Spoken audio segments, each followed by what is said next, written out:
اس video میں ہم جانیں گے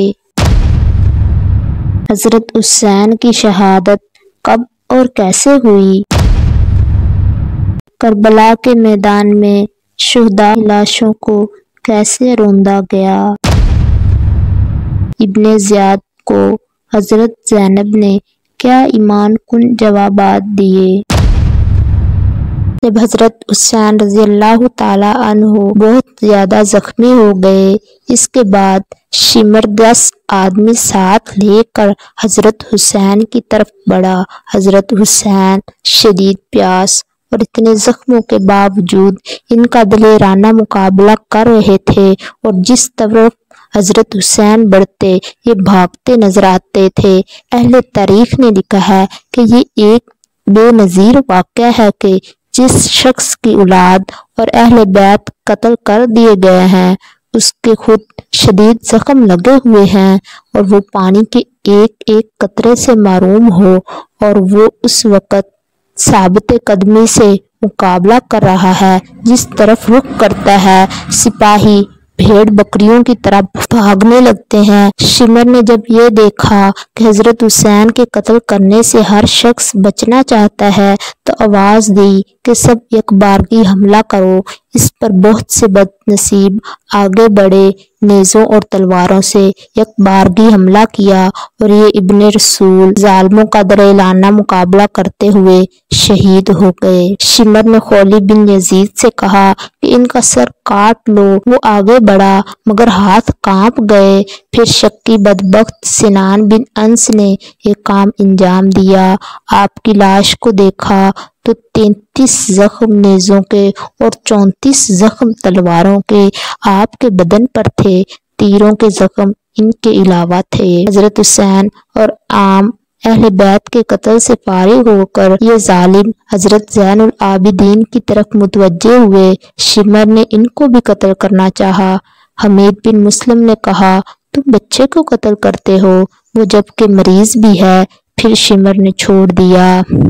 پھر عمر بن سعد آگے آئے اور کہا کہ ان عورتوں کے خیموں کے پاس کوئی نہ جائے اور اس مریض بچے سے کوئی تعرض نہ کرے۔ ابن زیاد شکی کا حکم تھا کہ قتل کے بعد لاش کو گھوڑوں کی ٹاپوں میں روندا جائے۔ عمر بن سعد نے چند سواروں کو حکم دیا، انہوں نے یہ بھی کر ڈالا۔ جنگ کے خاتمے پر مقتولین کی شمار کی گئی تو حضرت حسین کے اصحاب 72 حضرات شہید ہوئے، اور عمر بن سعد کے لشکر کے 88 سپاہی مارے گئے۔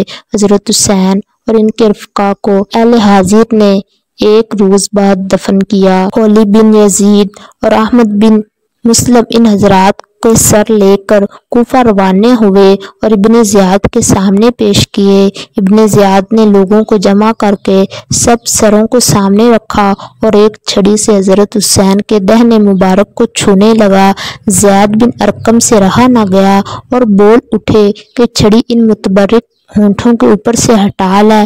قسم ہے اس ذات کی جس کے سوا کوئی معبود نہیں، میں نے رسول اللہ صلی اللہ علیہ وآلہ وسلم کو دیکھا ہے کہ ان ہونٹوں کو بوسہ دیتے تھے۔ یہ کہہ کر رو پڑے۔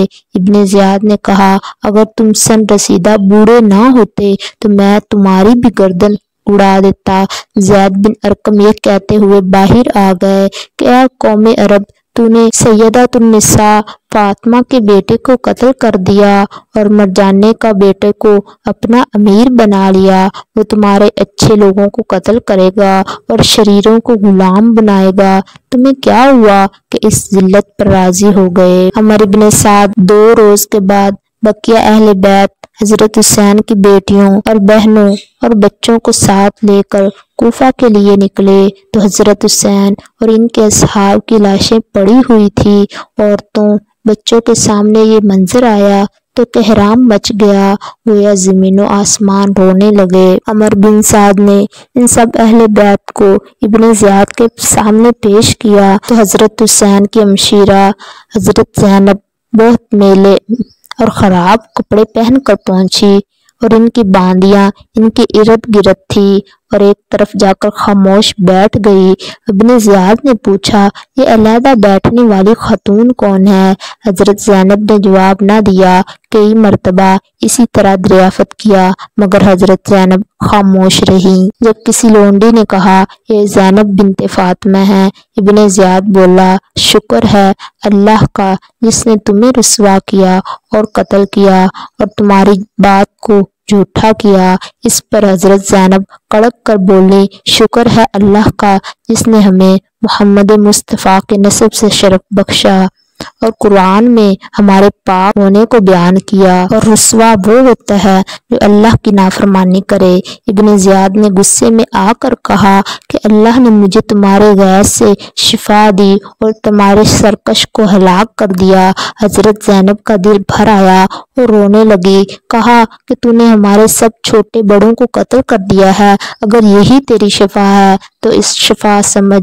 اس کے بعد ابن زیاد علی اصغر کی طرف متوجہ ہوئے جو کہ زین العابدین ہیں۔ ان کا نام پوچھا تو انہوں نے بتایا، میرا نام زین العابدین ہے۔ ابن زیاد نے کہا، ان کو بھی قتل کر دو۔ تو زین العابدین نے کہا، میرے بعد ان عورتوں کو کون کفیل ہوگا؟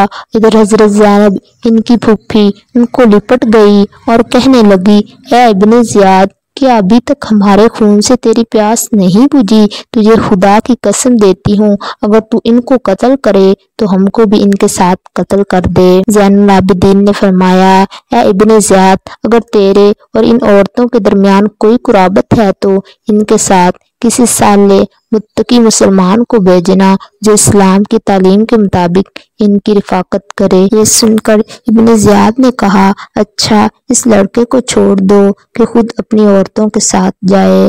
اس کے بعد ابن زیاد نے ایک نماز کے بعد خطبہ دیا جس میں حضرت حسین پر سب و شتم کیا۔ مجمع میں عبداللہ بن عفیف بھی تھے، کھڑے ہو گئے جو نابینا تھے اور ہمہ وقت مسجد میں رہتے تھے۔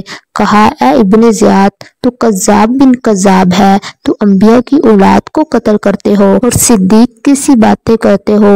ابن زیاد نے ان کو گرفتار کرنا چاہا تو ان کے قبیلے کے لوگ چھڑانے کے لیے کھڑے ہو گئے، اس لیے اسے چھوڑ دیا۔